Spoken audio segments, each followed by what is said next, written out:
Hello YouTube, how is everyone doing? It's Professional here. So on this part, we're continuing where we left off with Black Ops 1. I hope that you guys are enjoying this. I have a lot of history to cover on this part, and notice that a lot of you guys really like it when I cover the history parts of this game. But we're doing two missions on this part. We're going to do u.s.d.d, and we're also going to do Executive Order. Back on U.S. soil, meet with the senior officials to discuss the threat posed by General Dragovich. Okay, let's do Hardened. After your escape, you were assigned to Jason Hudson at the CIA. How could he trust you when he knew that Victor Reznov helped you break out of Vorkuta? Reznov? He was my friend. But he didn't make it out. Victor Reznov was a communist. How did the CIA know you weren't compromised? They tested me. They knew I wouldn't break, and I won't break now. The government wanted Dragovich. They wanted you to kill him. Yeah. And there were others. Others I was supposed to kill. Who? Who, Mason?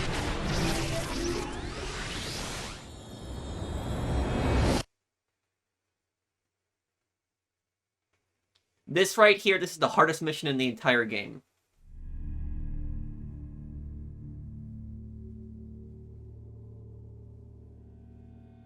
This is only a few weeks until JFK dies also.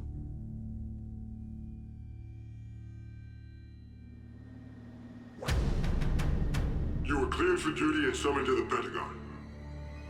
Jason Hudson was my new handler. Yeah, this mission is impossible to beat on Why veteran. the Pentagon? No, I'm joking. Hudson You don't couldn't kill tell me. anybody in this mission. He didn't have clearance.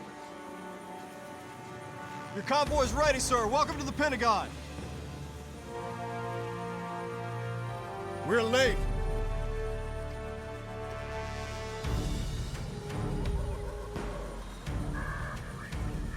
Secretary McNamara? Your reputation precedes you, sir. Step on it. So this guy right here, this is Secretary McNamara. He was Secretary of Defense of the U.S. From 1961 to 1969. He was Secretary of Defense under John F. Kennedy, and then he was Secretary of Defense under Lyndon B. Johnson. He actually died 1 year before Black Ops 1 came out, so he didn't actually get the chance to see his depiction in the game.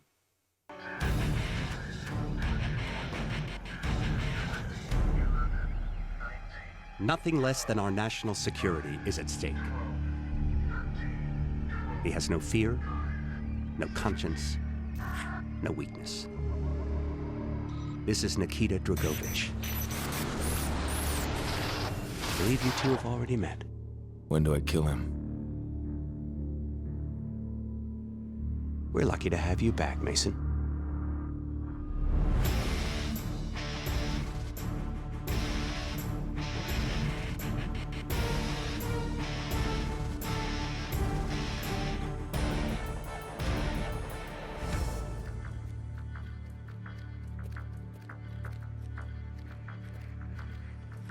VIP. He's here. I felt like everyone was watching us. And watching me.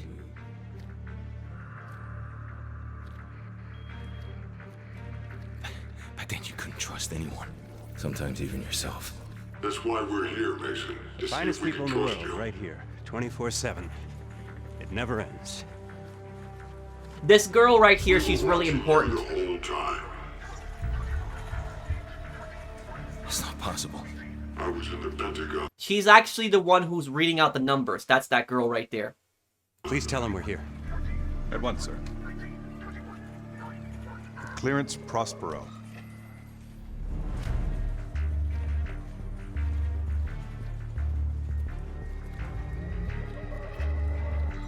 And this place, this is the Distinguished heroes. 5 in zombies here. Hearing numbers. Distinguished I leaders. couldn't get them out of my head. Ariel. VIPs.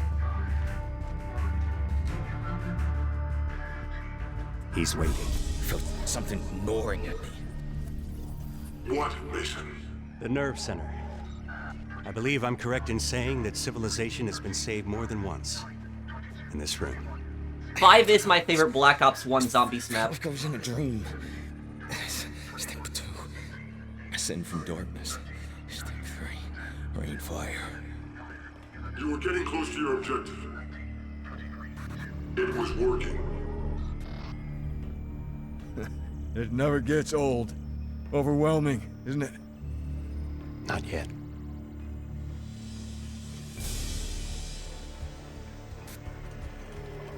You can see the Warsaw Pact in that map up there. Sycorax. This inner sanctum was built in 1943. We rarely use it. And also in this part, make sure you pay attention when you see Kennedy walking. You'll hear a lot of numbers.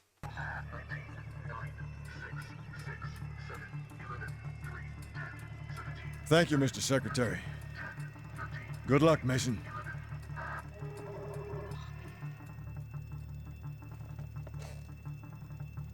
Mr. President? Agent Mason, Great honor, Mr. President. sit.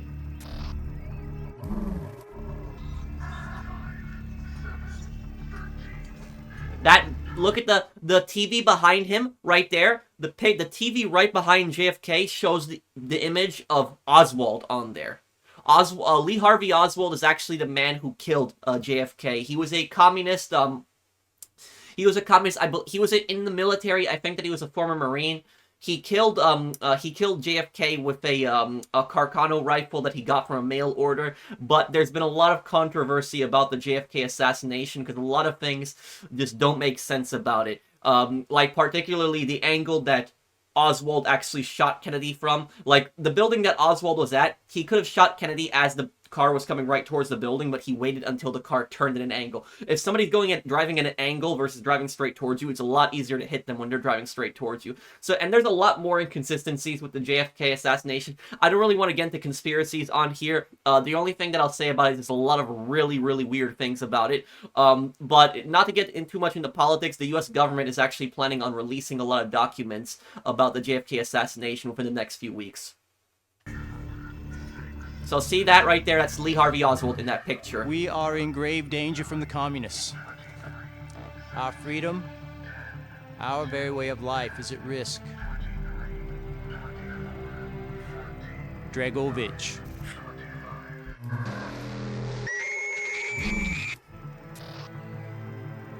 I'm told that you are the very best that we have. Anywhere. You will need to be. Mr. Mason, take care of it.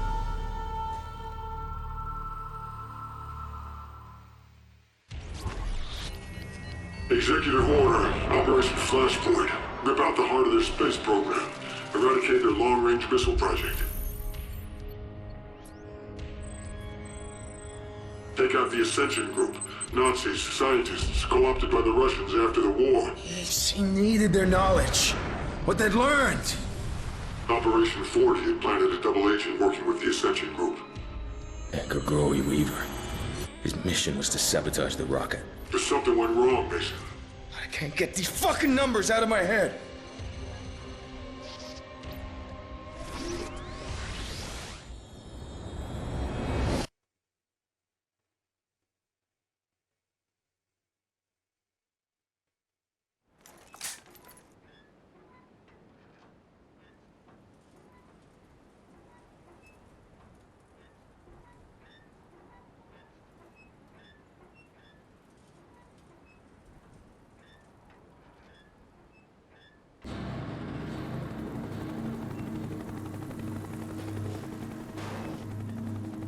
No response from Weaver. We gotta move. Stay sharp, Mason. Let's go. Pick it up.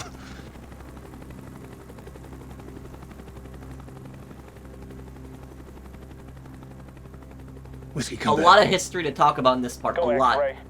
Soyuz 1 launch is imminent. We're on our way. Over. Roger. Running out of time, Mason. Let's go.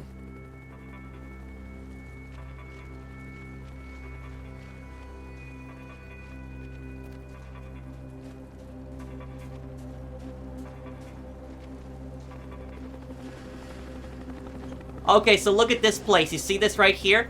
Let me actually show you guys a picture on the screen right now. Take a look at this. See that? No. Something's wrong. There's way too much activity.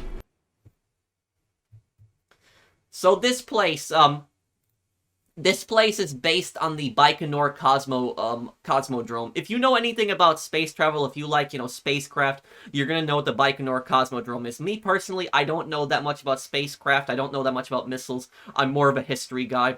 But about the Baikonur Cosmodrome, this was a place that was built in the mid-50s by the Soviets. It was built in part of the Soviet Union at the time, but today it's in modern-day Kazakhstan. And it is basically a launch site for missiles, satellites, and spacecraft. Now, the Soviet Union had famously launched Sputnik 1. So Sputnik 1, which was the first satellite to ever orbit Earth, Sputnik 1 was actually launched from Baikonur Cosmodrome. Baikonur Cosmodrome still exists today. It is still a spacecraft launch site today. It's actually operated by Russia. So even though it is in Kazakhstan, the Russians are actually leasing it from the Kazakhs. And the Russians are leasing it until the year 2050, and they're paying the Kazakhs roughly around $115 million a year to lease it. Now, about the events that's going to happen in the game here, there was one thing that I wanted to mention specifically. So in the game, they're mentioning the Ascension Group. The Ascension Group is not a real thing. What the Ascension Group is instead based on is it's based on Operation Ozoviakim, if I'm pronouncing that correctly. But basically what this was a Soviet program in order to capture Nazi rocket scientists and any other kind of Nazi weapons designers and recruit them in the Soviet Union and the Warsaw Pact. That was the purpose of the operation. Now, one thing that Black Ops is not really telling you here, Black Ops is pretty good with a lot of the events they've covered in the game, but one thing they kind of made a mistake on here is that both sides did this. So, I'm not defending the Soviets. The only thing I'm saying about this is that both sides have basically done this, where they've recruited Nazi rocket scientists. So, the Soviet program was called Operation Ozoviakim. The American operation was called Operation Paperclip. And both operations, they had recruited thousands of Nazi scientists, weapons designers, other people from Nazi Germany in order to build the weapons programs and space programs for both countries, the Soviet Union and the United States. Now, about the, let's start with the Soviets first, because that's what we're covering here in the game.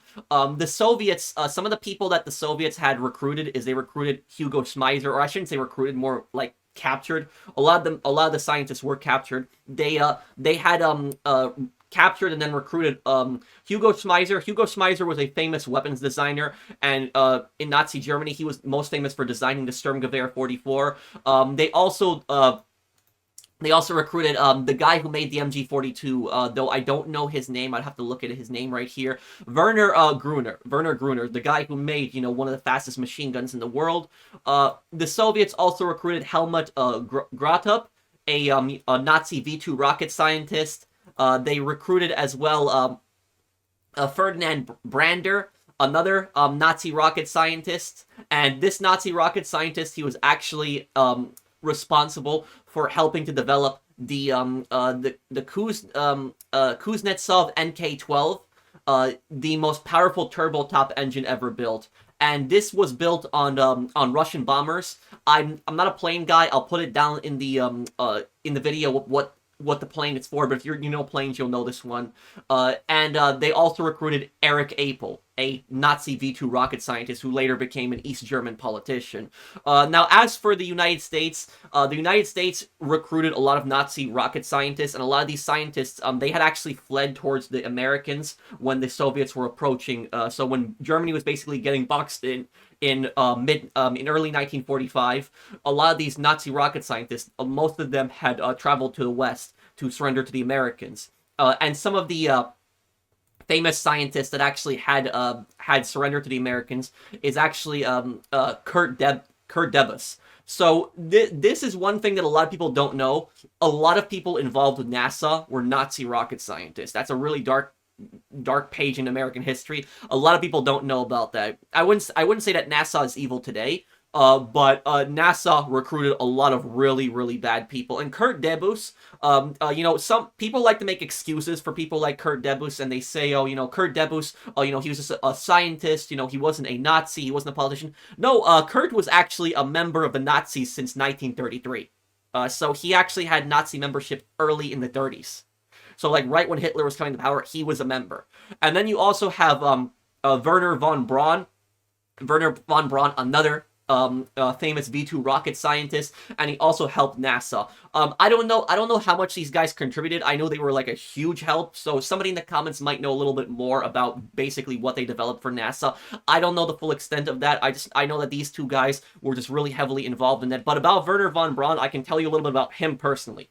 About him, he was a Nazi party member. He was a member of the SS, the Nazi SS, and the V2 launch sites that he had worked on had used slave labor. So what a lot of people do is they make excuses for like Kurt and Werner von Braun, and they say, oh, they're not guilty, they didn't commit any war crimes, they were just scientists, they were just working for Germany during the war, they didn't do anything really bad. So people make excuses for them. No, von Braun's site was actually concentration camp prisoners.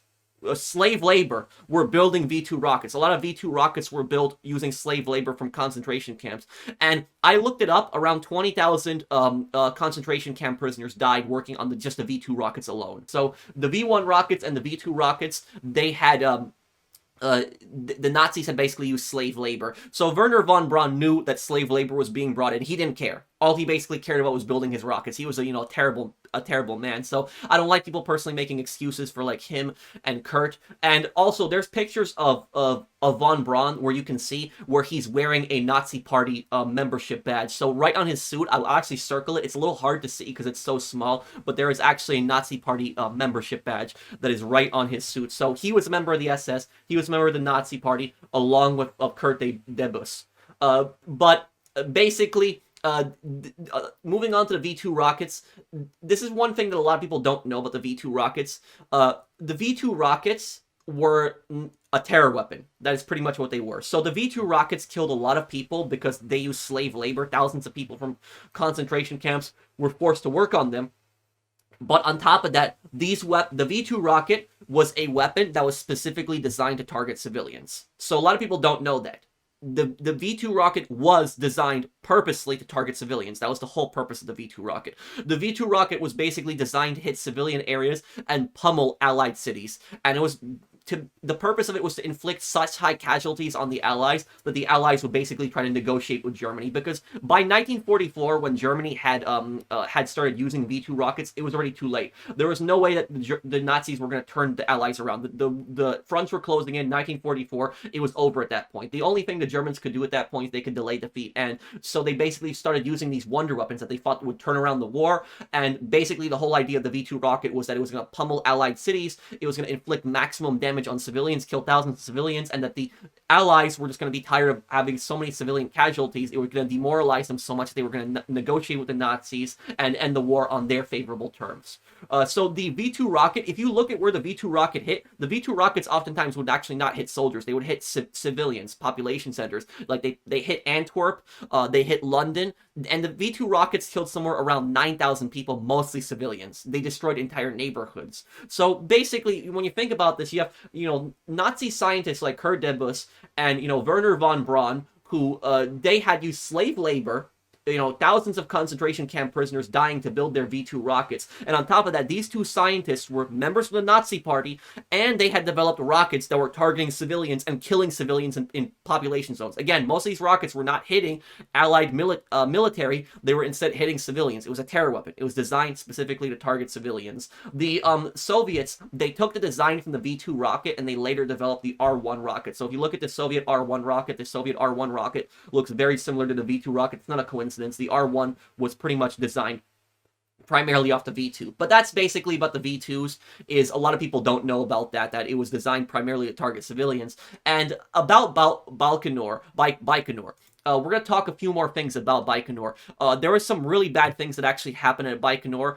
You had the Nedelin disaster. The Nedelin disaster, also known as the Nedelin catastrophe. This happened in 24 October 1960. And basically, the Nedelin disaster is named after General Nedelin, who was the Soviet general that was in charge of the rocket launch. Now, basically, to sum it up, the reason the rocket exploded, and it killed a lot of people. And we don't know how many victims there was. We don't know the exact amount of people that died. And the reason we don't know the exact amount of people that died is because the Soviet government had covered up. Nikita Khrushchev, the general secretary of the Communist Party and the head of the Soviet Union, he knew about the rocket explosion, and he had actually covered it up. So the Soviets, because they covered it up, we don't know exactly how many died. Some people say that 54 died at a minimum. Other people say that 300 people died. So we don't know, but we know the only thing that we know about the Nedelin disaster, a lot of people died. So how many died? We don't know exactly. There was a Soviet spy that worked for the Americans that had told the Americans that over 300 people died, but that was also the Soviet spy. So at the same time, the U.S. is going to want to make the Soviet Union look bad, and then we have the Soviet numbers are going to be really low, and the American numbers are going to be really high. So I would guess probably the number is probably somewhere in the middle between 54 and 300. So it's somewhere probably 150, 200. That's probably the amount. And the people who died were, workers that were at the launch site, soldiers, scientists, military officers. That's basically who had died. Now, why did the rocket actually explode? The rocket exploded because stupid General Nedelin was trying to impress the Central Committee. So he was trying to impress the Central Committee of the Communist Party. Central Committee is it's basically a kind of like a council, a group of like the top people in the Communist Party. So it's like really high-ranking communist members. He was trying to impress them. He was trying to impress Khrushchev with the launch, and he wanted to launch the rocket before the anniversary of the October Revolution. The October Revolution happened, it was when the Soviets took power and they overthrew the government. That happened on November 7th, 1917. I think it was November 7th. It was early November, I remember. But anyways, about it is, the reason it's called October Revolution, even though it happened in November, is because the Russians were actually using a different calendar at that time. So that's why it's called October Revolution, even though it happened in November. So, but it's a really big holiday in the Soviet Union. The October Revolution, one of the biggest holidays. And so Nedelin was pushing this rocket to take off right before the anniversary of the October Revolution. And what happened was he specifically skipped safety tests. So he ignored safety tests. He skipped safety tests. If those safety tests had gone through, maybe they would have discovered what had happened. But basically, like I said earlier, I'm a history guy. I know a lot about history, but I don't know that much about rockets and missiles. So I don't know that much about these weapons. This was a space missile, what this was exactly. But what I read about the rocket, is that the rocket had a short circuit. And what the short circuit basically did was it ignited one of the engines and the fuel right below the rocket, and then the whole thing basically exploded. Again, I'm more of a history person. I don't know about rockets and missiles. So if anybody else in the comments, if you know more about the Nedelin catastrophe, if you could explain it a little bit better what basically happened. But that's basically as far as I knew, as far as I read about it, that it was a short circuit with the rocket, and it basically had caused a spark, and it ignited some of the fuel and the other engine below, and it turned into a giant explosion. And this is a picture of the explosion. This is basically what it looked like. Now, what happened to General Nedelin? There's nothing left of him. He was completely incinerated. And the ironic thing about Nedelin is that there was only really two things left of him. The only thing that was left of him was part of his Soviet military jacket, like the patches on the right, like the shoulders. Those were left. And the hero of the Soviet Union. It's kind of ironic that the hero of the Soviet Union, that's what was left. The hero of the Soviet Union is it's one of the most highly decorated medal that you can receive in the Soviet Union. So it was like the most prized medal in Soviet history, and that's what was left of him. And one of the reasons that we might not know how many people died exactly at the Nedelin disaster is because so many people were incinerated. And when these people were incinerated, depending on how close you were to the blast, there would be nothing left of you. So, there wouldn't even be a uniform left of you. There would not even be a skeleton left of you. Even your skeleton would be completely incinerated. It was basically like you disappeared. Like you disappeared from the planet. You completely vanished, like you never existed. There'd be nothing left of you. There'd be nothing left to bury, even. And so because of that, because so many people got incinerated, that's probably one of the reasons we don't know the exact amount of people that died. And so what the Soviets probably did is, they probably went through a list, and they basically had to check out who's missing, who was here, and that would probably, by process of elimination, basically figure out exactly how many people died. So that's probably one of the reasons that it's conflicting on how many people had died. The people who had survived the Nedelin disaster were the people that were actually inside the bunkers. And on top of that, it was also the designer of the missile. He actually stepped out to smoke a cigarette behind the bunker, and that actually saved his life. And so that guy was extremely lucky, though he probably felt really guilty over the missile blowing up. But again, the missile primarily blowing up, the whole reason that it happened, it was because of Nedelin, because he skipped safety tests, because he wanted to impress the Central Committee of the Communist Party of the Soviet Union, and this had basically happened, that disaster. And another thing about it is in Black Ops 1, when you're gonna see Mason shoot down the rocket, it's not based on the Nedelin disaster, even though the rocket had exploded. The rocket exploded in 1960, and this was a giant explosion, way bigger than what you see in Black Ops 1. But the Black Ops 1 mission here might be based on two things. There was another disaster in 1963, so 3 years later after the Nedelin disaster, and the 1963 fire. This one happened October 24, 1963, where the Black Ops 1 mission takes place early in November. So maybe they changed up the dates, or maybe it was based around it. But basically, what happened was there was a missile that was going to take off. The launch crew didn't realize the oxygen pressure was at 32%. The max that was allowed was 21%. And as they were going down the lift, what happened was there was a spark from the elevator's electrical panel. It started a fire, and it killed 7 people, and it destroyed the silo. And this happened on October 24th. It happened 3 years later, after the Nedelin disaster. And so after you had 2 disasters happen on October 24th, a lot of Soviet officials thought that day was basically cursed. And so what happened is they vowed to never launch a rocket again on October 24th. Now, the other thing is, in the game here, Woods actually says Soyuz 1 is preparing for launch. And Soyuz 1, that's the rocket that Mason is going to end up blowing up in this mission. Soyuz 1 was actually a real-life rocket. There was only one person that died on it, I believe. But basically, this rocket was a rocket that crashed in 1967. So about 4 years after the game here. And this rocket was already in space, so it wasn't like the rocket was taking off and then it just blew up in midair. The rocket was actually coming down, and what happened was the parachute system actually failed to deploy in the rocket, and the rocket just slammed into the ground.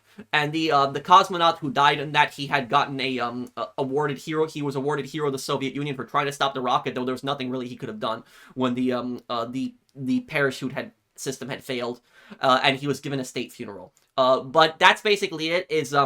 This mission is kind of inspired by the 3 events: the Nedelin disaster, the Soyuz 1, disaster, and also the 1963 fire. So you had 3 different, disasters where, rockets had, crashed, they had blown up, they had caught on fire. But anyways, let's continue from where we left off here.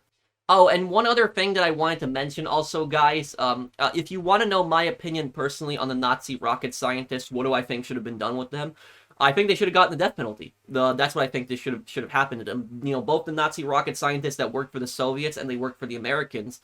And unfortunately, both the U.S. and the Soviet Union did not care about the crimes that these rocket scientists had been involved in, the slave labor they used, the thousands of civilians they used. The only thing they cared about is they cared about their rocket knowledge, and both countries had basically used the scientists. If you're more interested in this type of story, you can watch my playthrough Sniper Elite V2 Remastered. Sniper Elite V2 actually takes place in 1945 in the Battle of Berlin, where you play as an American OSS agent, and you're trying to retrieve these Nazi rocket scientists, and you're trying to stop the Soviets at the same time too.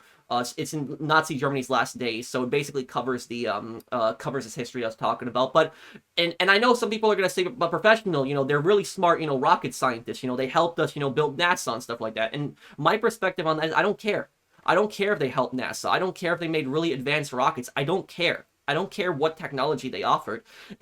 I don't care how smart you are. I don't care if you're the smartest person on the planet. If you were involved in something like that, if you were involved in using slave labor, if you were involved in developing weapons that had killed thousands of civilians, you deserve to get executed. So I don't care how smart somebody is. If you were involved in something like that, you deserve to get the death penalty. I don't care how smart they are. Yankee 1-3, report. Yankee 1-3, report. Weaver's gone dark. Here, see what's out there. They're at final countdown. There's Soyuz 2, scheduled to launch 10 minutes after Soyuz 1.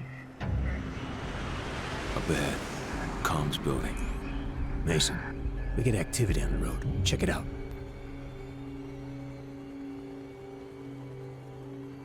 Damn, it's Weaver. He's Your burnt. colleague is unwilling to explain his presence in this facility. Who the fuck is this? Surrender now, and you will be allowed to leave. It's Kravchenko. Dragovich is second in command. This is your only warning. There's nothing we can do, Mason. Weaver's done. I know. Your choice. This is not good. This is how Weaver lost his eye. Whiskey team, you're in position. Roger, X-Ray. Whiskey's covering the road. Weaver's been compromised. Expect the base to be an elevated alert. Hold your position. We are One thing I don't like is they kind of forgot about Weaver in Alright. Cold Let's War go. and Black Ops 6. He appeared in Zombies, don't get me wrong, but they kind of like completely forgot about him in the single player.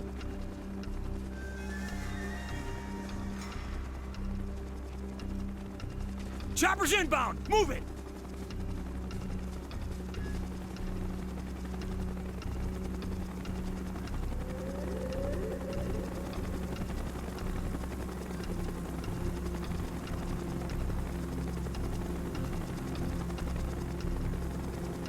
Follow me and keep moving.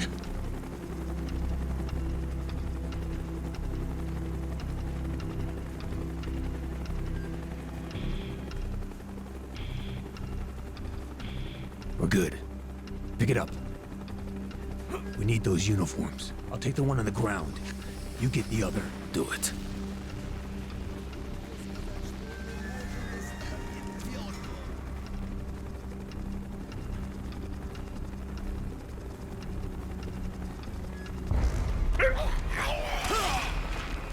Ooh, it's brutal. Let's get him out of sight.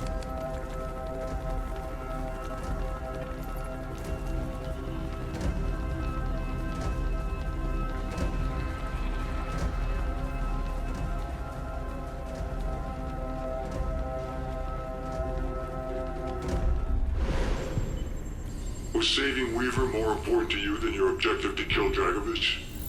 Weaver was Russian. He was alright.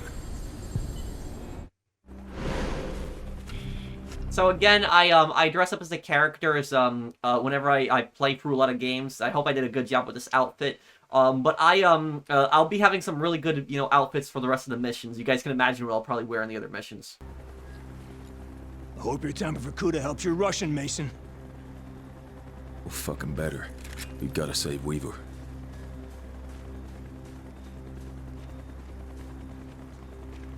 Hold your fire, work the disguise. Эй, что это за шум? Да, собаки проклятые. Ладно, будьте начеку. Если чертовы псы будут брехать, пристрелите их и дело Да, с концом. да. We're good. I understand some Russian. The only thing I understood Brooks and that Bowman should be right is up ahead. Wood said something about dogs, and then he said yes, yes. Because Sabaki means dogs in Sabaki means dog in Russian, and da means yes.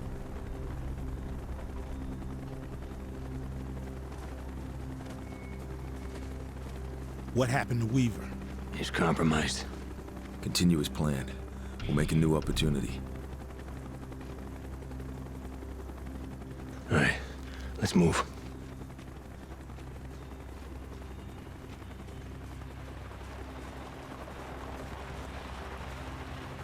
Что происходит? Повышение давления. В отсаке Don't draw any 12А. attention. Может остановить? Нет. Вспомогательная система должна вспомогательная любые колебания. Ты уверен? Уверен. У нас проблема. Охрана квадрат не выходила обратно. Не выходить на связь. They may have found bodies. No, we're good. Just do what they do. Comms building up ahead. Snipers on the roof. Couple of men out front. Okay, Bowman, Brooks, get him out of the way.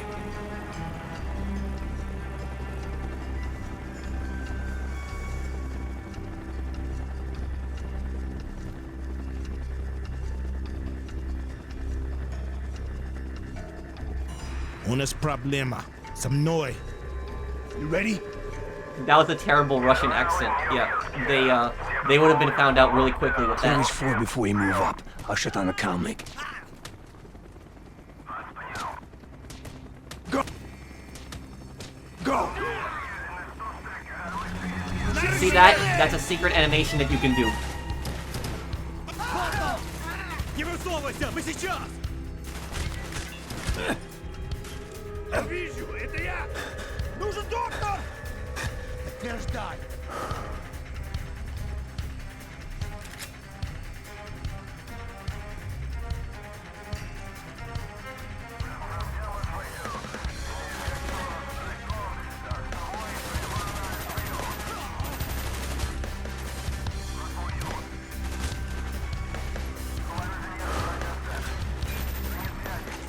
Behind pillar! Roger that! Разорыться! Вот они! They're behind the desk!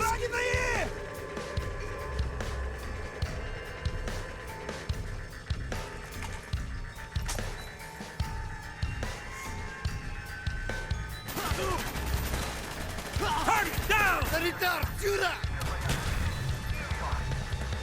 Достань морфин!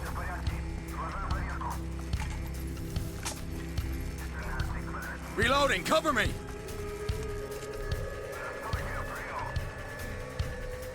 Another secret animation right here. This.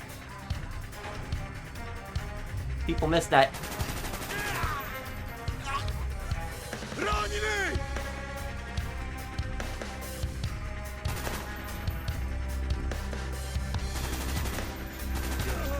X-ray, come in, over. Go ahead, Bowman. Just got a visual on Weaver. He's been taken to a bunker south of the comms building.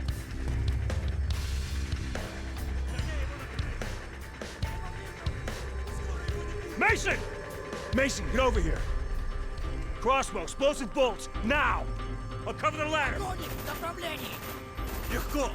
Enemy moving in from the north. We're pinned down. We got company.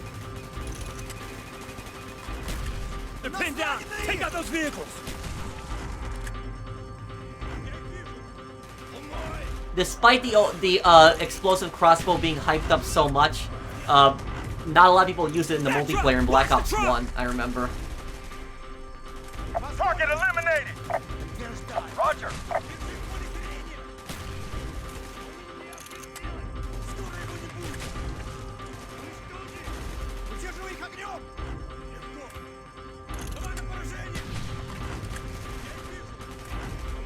Gunfire's drawing attention.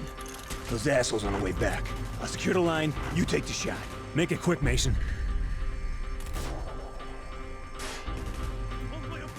Go, go, go!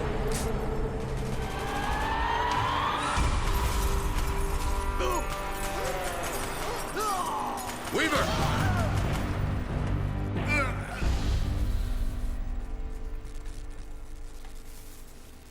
Clear right, clear left. You able to continue on mission, Weaver? Let's do it! The PM63. Did you sabotage the guidance system? I was compromised. Guess we're through being subtle. Move to plan B. There may still be time to abort the launch. We need to get to the auxiliary control bunker. You saved his life. Now you had to locate the Ascension group and kill the scientists.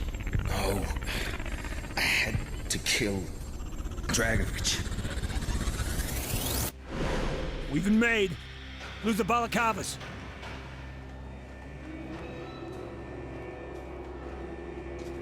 Mason, on me! So this is the We got a fight on our hands! this is the PM63. And the PM63 is a Polish submachine gun, or technically a machine pistol. But about the PM63 is it was a very cheap weapon to design. It was designed mainly for Polish tank crews. But the thing about the PM63 is that every single time you fire the gun, the iron sights are on the bolt. And so they move. So the iron sights move every single time you fire the gun. And that was a massive problem. Не высовывайся, мы сейчас! At the railings, Tango! Я вижу! Да я ему накрыл! Я подъезжаю! Watch the railing! Вот они! He's down! Сколочная пошла! Roger! Он прав! Я тебя поддержу! Confirm! Give me some cover! At the railing, Tango! Поддержаю! Roger that! Кидай гранату! Прикрывай! Санитар, сюда! Огонь в направлении! Watch the railing! Вижу! Вот он! Много целей! Понял! Понятно! Поле зрения! Подтверждай! Вон они! Я вижу, это я! Черт! Бойца ранило!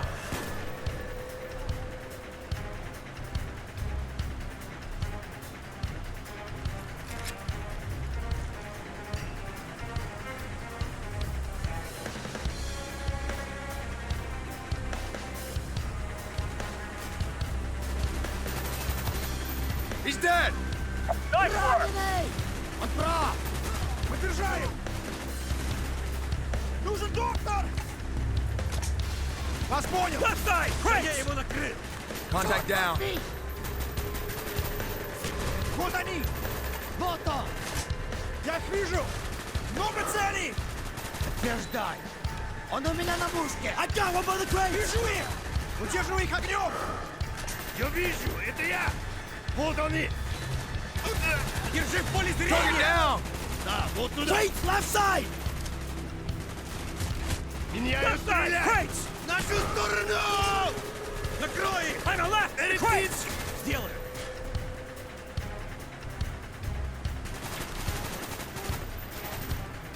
He's down! Okay,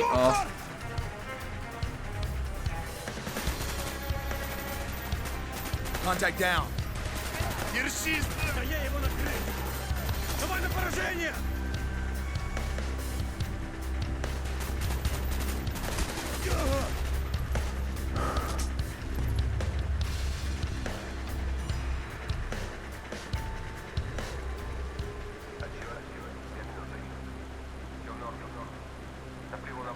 Mason, blow a hole in that fucking wall.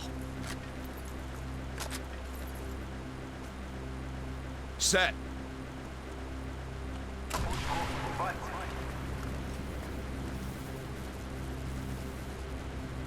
We have to destroy the rocket, no matter what. It's too late, I can't stop it! Plan B, Bowman, set it up! This'll do it! Blow it, Mason! Now!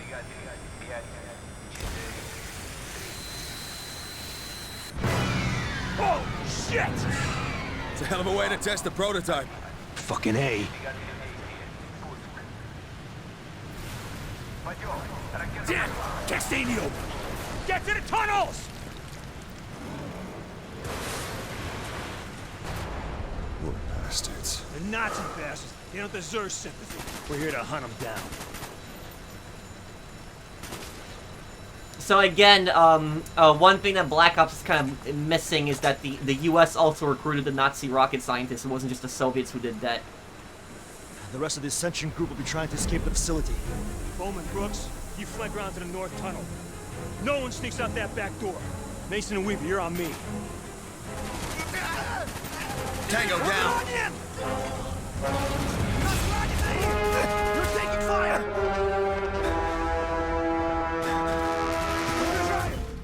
Oh damn.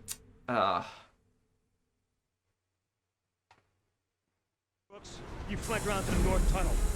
No one sneaks out that back door. Mason and Weaver, you're on me. Grenade out! Grenade out!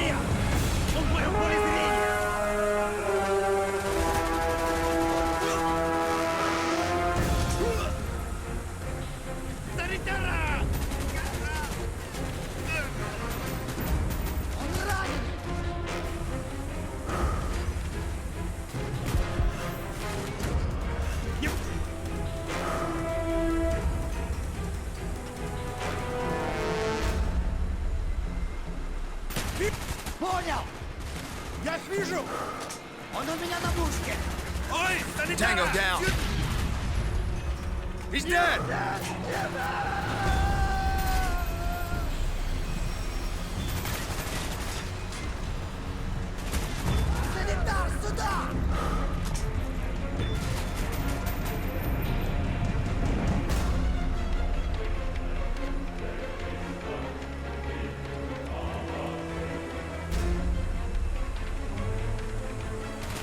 Вот он! Вот туда! Reloading, watch my six! Сделаю! Кур! Держись, товарищ! Уничтожи! AI is really pushing up fast on here. Okay.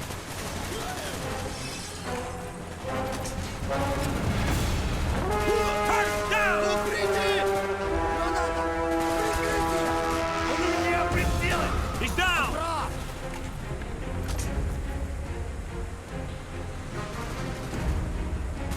Contact by the dash! Вижу их!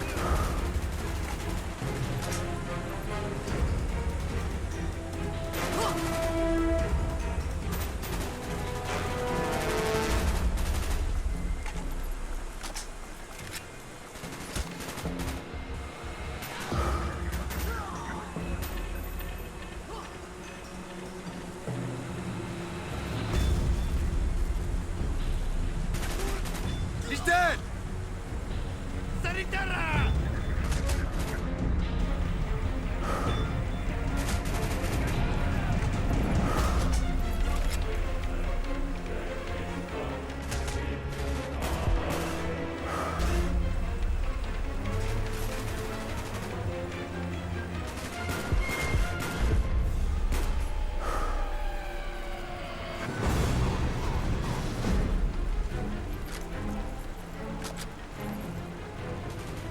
Легко!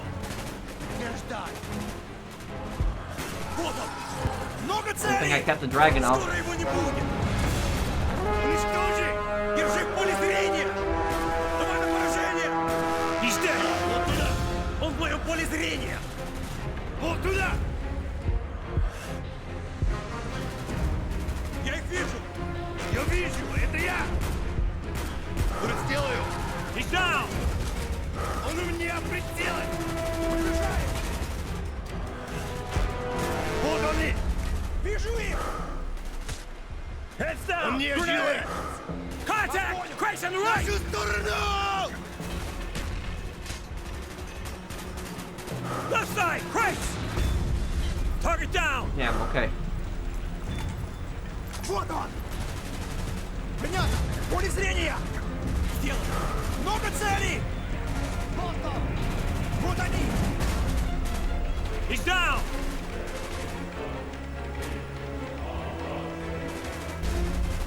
Кидай осколочную! Понял, прикрываю огнем! Поддержаю! Да, вот... Вас понял! Part is tricky to get through, okay. Удерживай их огнем! Я их вижу! Tossing a frag! Я поддержаю! Я его вижу! Reloading, give me cover!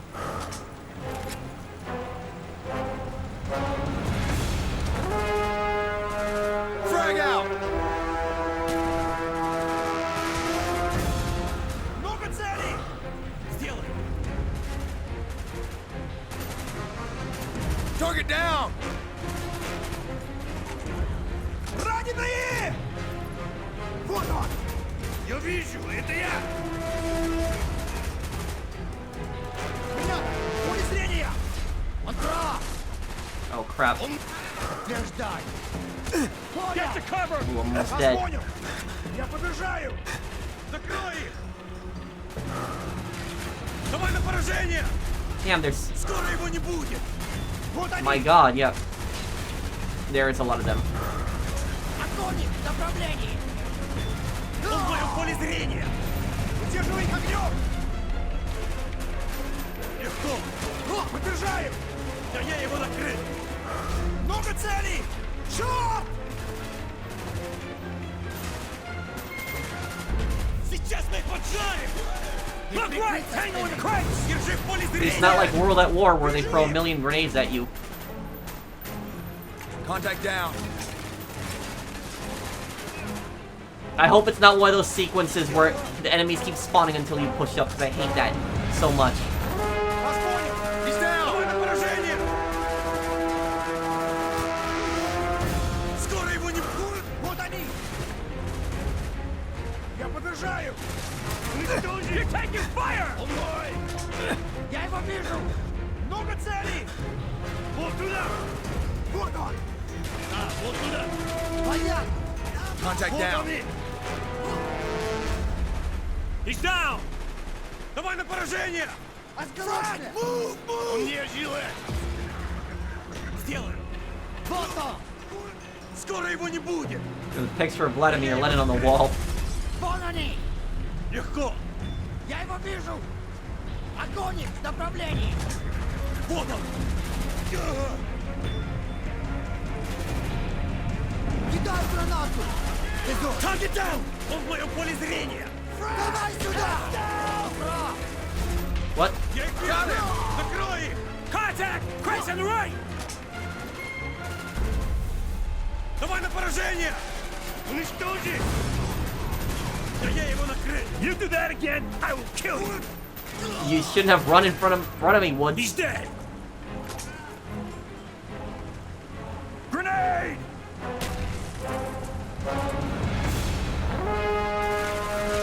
Держи в поле зрения! Grab and cover! Вот сюда!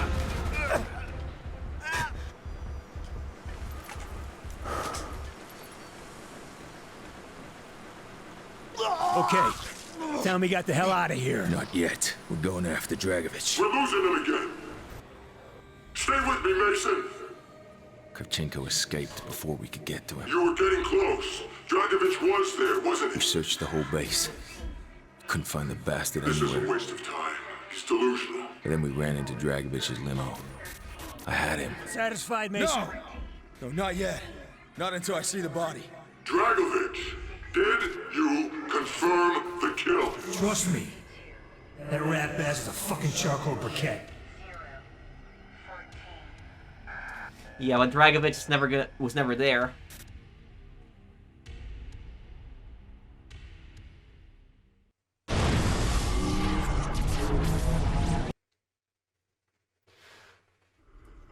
Okay, so I guess we will leave it off here. Thank you guys for watching. I hope you guys enjoyed this part. I hope you guys like it when I discuss the history. When we get to the Vietnam missions, I'll discuss a lot of history again. Thank you again for watching. I will see you guys on the next one. Take care, everyone. Have a wonderful day, guys.